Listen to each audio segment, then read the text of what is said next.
A very warm welcome, Mr. Mehta, for coming down all the way from Dubai to the city of joy. And especially to have you on the sets of Subah or Shaam is such a pleasure. Thank you. I'm actually excited too. Well, I have a couple of questions in mind which I wish to pop to you. The first being that, how did music happen to you? I mean, you've been a connoisseur of Indian classical music for years now. How has been your chemistry with music? You know, I'm quite lucky that I enjoy music. Music is not for everybody because I see that, there's so many kinds of music, but for me it has always been the classical music because I learned to listen first, and I've never played any instrument, but I listen very well, and I consider myself very lucky. It happened in my childhood, and I used to be with my father, who was also a connoisseur of music. And he would take me, hand in hand. We would go and listen to music at Savai Gandharva, at the Xavier College, in Pune, and here and there. And we used to be recording that music privately in spools. Those were the days, and I'm talking about 40 years ago. But, music sits in your head, and when it sits, it never leaves you. That's right. I think that's the power of music. Yeah, the resonance of it, which stays. So, which brings me to my second question. What made you perceive Subah or Shaam? And why Subah or Shaam? Yes, there was I needed for my company a repertoire of Indian classical music by living legends.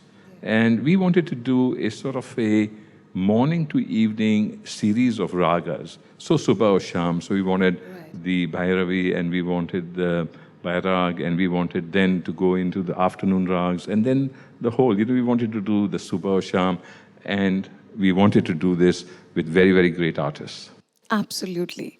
Well, it says a lot because you picked a magical duo, Ustad Rashid Khan and Arman Khan, the father and son duo. And why suddenly them? It has been a curiosity, but before curiosity kills the cat, it's better to hear from the horse's mouth. So if you could just elucidate a bit on that. Yeah, well, Ustad Rashid Khan has been, I cannot say my friend, but because he is my friend and I am older than him even. And him and I, we touch a few chords, and more than a few chords. We love to talk to each other. We love to share music. We talk about nothing, and mostly we talk about food. So we have become friends in this whole period of 15 years, and I absolutely admire him, and I admire his music. He is indeed, in all capacity, is a living legend. A very mild man, a very humble man, and he speaks very, very plainly, but when he's on stage, it's magic. He's a tiger when he's on stage. He's fierce when he's on stage. So coming from somebody who's been successful in grounds of doing business on a global map, as you're in Dubai, and when you come to your own country, like when you come to India, especially right now you're in the city of joy, what is the key to success? Well, success happens if you work hard. Success happens if you're good at what you do. Success happens if God's hand is on you, I think. But everybody says the cliched words of hard work. There is hard work, but one must know one's talent. And that's why, I wanted to talk to Ustad Rashid Khan about his son. I know his son, as we have met so many times, and I see his young son, and he's such a darling. Yeah. And when he could hardly speak, he was singing. And when he was an adolescent, his voice was cracking, and he was singing. And today he's 17, and he is shaking the world. Absolutely. He's a prodigy. He is. Truly. Yeah, true. Actually, the whole parental upbringing is very important. Classical music cannot happen easily. There is training, there is learning, there is respect, there is bonding. There is so much of discipline in classical music. It's not for everybody. And that's why you see in these modern times that not many second generation and third generations take to classical music. And that is a worry. And I feel that I see here an excellent pair of the Khans, as we call them.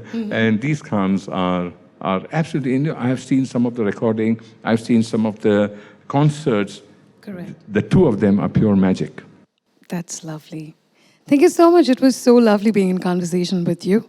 And I'm going to allow you to say one final thing as a piece of advice to youngsters these days who want to take up music seriously. Is there something you want to tell them? Well, that won't be easy. This instant gratification times, classical music requires so much of patience, so much of learning. But I see hope. And there are a lot of older senior artists whose children are in the game, as we say, the game of Indian classical music, the game of regaling an audience. But it's not easy. It's not easy. And I feel, fingers crossed, and I know that there is hope, but we need to try harder. We need to try harder to bring Indian classical music to the forefront. Absolutely. Thank you so much, sir. It's been a pleasure speaking to you. And I really hope that Subah Shaam awakens the spirit of music and keeps living on. Thank you.